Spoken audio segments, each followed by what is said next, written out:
Hello everyone, welcome to another exciting episode of Padel Smash Academy. We're here at Ultra Club and at the PPL event. And today with us we have Louie Harris. Good extension. See what Harris does here. Bahada, that was brilliant.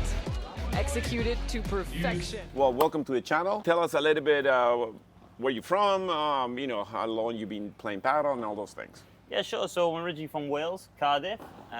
Lived there until I was about 11, 12 years old. Then moved to Spain. That's where I found paddle a little bit later on. In Marbella, lived in front of a paddle club. Obviously didn't know what it was. My father started to play, used to watch. Eventually had a little go and kind of fell in love with it from there and slowly played a little bit more. Yeah. So now, is that the first racket sport you played, or did you play something else prior I to played a paddle? little bit of tennis very young, nothing crazy, not at a great level or anything, just a little bit when I was younger. But my main sport's always been rugby. So being from Wales, that's our main sport. So that was my favourite, and I played that until I was about 15 years old. And then that's when I stopped and kind of focused more on paddle. At what point did you say, hey, I want to do this professionally? Well, I only turned pro the beginning of last year, so start of 2023. Obviously, I was playing for a while before that, but still doing rugby. I was working, I'm a personal trainer, so I was in the gym a lot. And it was only, let's say, 2022 where I started to take it a bit more serious. I went to Madrid for a couple of months just to get some training, played an odd professional tournament, like a fifth. Got a bit of a taste for it, and then that's where things started growing in the UK, and it kind of became more of a reality and a possibility to turn pro. Until then, it was more a hobby. And then, I just thought, you know what, I'm still young, I'm only 21, so let's go for it. And I decided to turn pro at the start of last year. How did the PPL happen?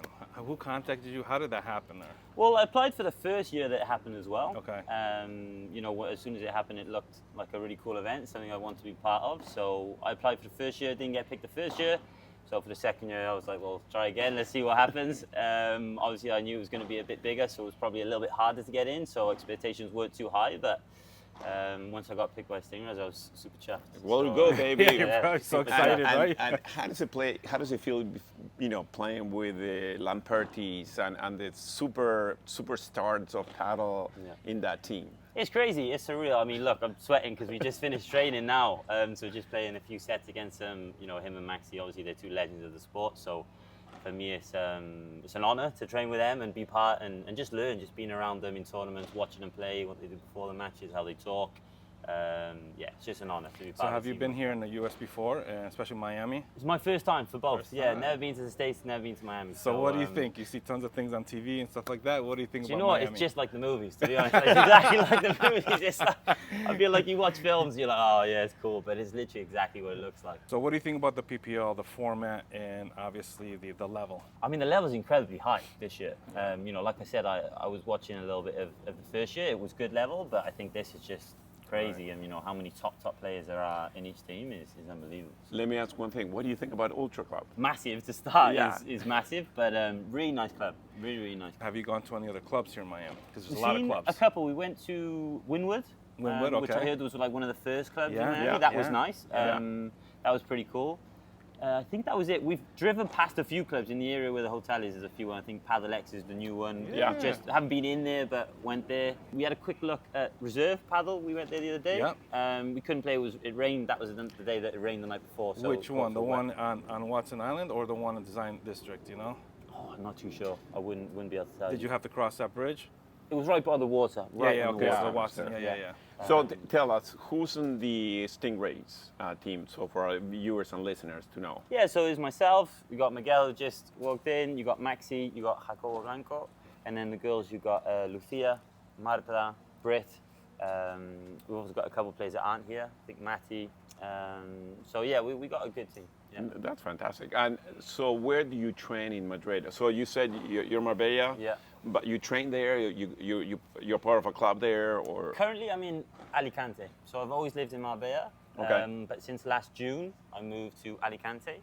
that's essentially like the UK base for international training, let's say, so the UK players. But yeah, so living there and training in the And Jordi Muñoz. It seems a lot of players that they train and they live in Alicante. Why is Alicante such a big paddle place? For me personally, I think the lifestyle's lovely. Yeah. It's just really easy. It's not too big, so clubs are close. You've got everything around you. You know, you're near the beach. It's good weather as well. It doesn't rain much.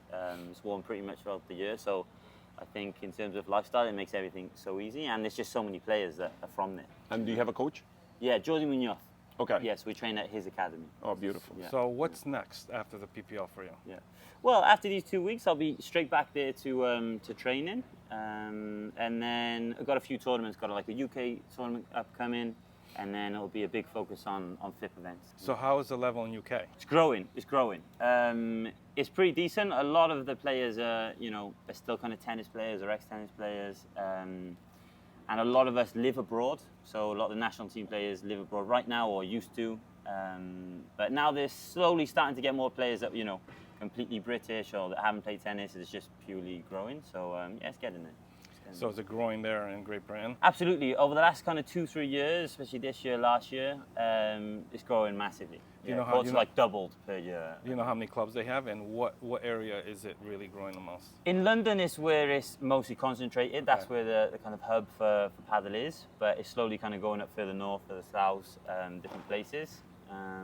But yeah, I'm not sure how many clubs exactly, but I do know, I think we're around some like 400 courts or plus. It doubled within 2 years. That's great. So, and how about in Wales? In Wales, it's a little bit slower. I think we have 2 clubs at the moment that I'm aware of. We just opened a new one in Swansea, which is great, and I think we've got one more elsewhere. But yeah, we need to try and get a few more courts there, a few more clubs, so I can, hopefully get a tournament sorted out there. So, from your playing point of view, so what would you say is your trademark shot? Definitely the smash, I The think. smash. Yeah, definitely the smash. Yeah, definitely the I smash. can see coming from rugby and your strength. Yeah, I I got can the see power. that. That's the power. There's probably not much else, but we got some power. Yeah. What would you say is your weakest that you need to work on? Probably anything kind of lower. Let's say any like low balls, things like that. The opposite. Chiquitas and yeah. stuff like that. Yeah. And defense, and you feel Exactly. Yeah. I think that's the most common weakness of anyone's strength is power at the net. Then you usually tend to suffer a little bit more at the back. So who's your favorite player? Who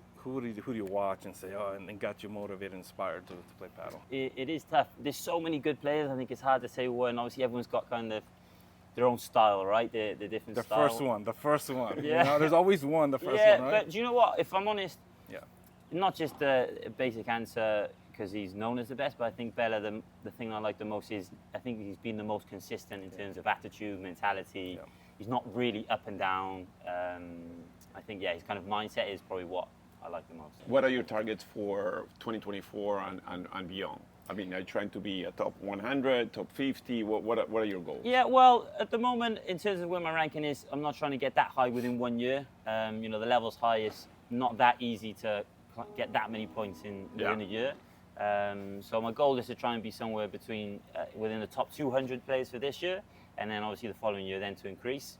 But I think with how many players there are and the levels increasing, that's my goal for this year. So what is it going to take for San Diego to win next week's We're tournament? going to do it. We're just going to do it. We're going to get it done. We had some tough matches this week, very close ones in super tie breaks. It was mainly the boys playing, Maxi and Miguel. They're doing a great effort, especially Maxi, with them being both backhand players. He's been playing on the forehand. That's right. So That's they've been right. doing really well to compete against these guys, especially him on the opposite side.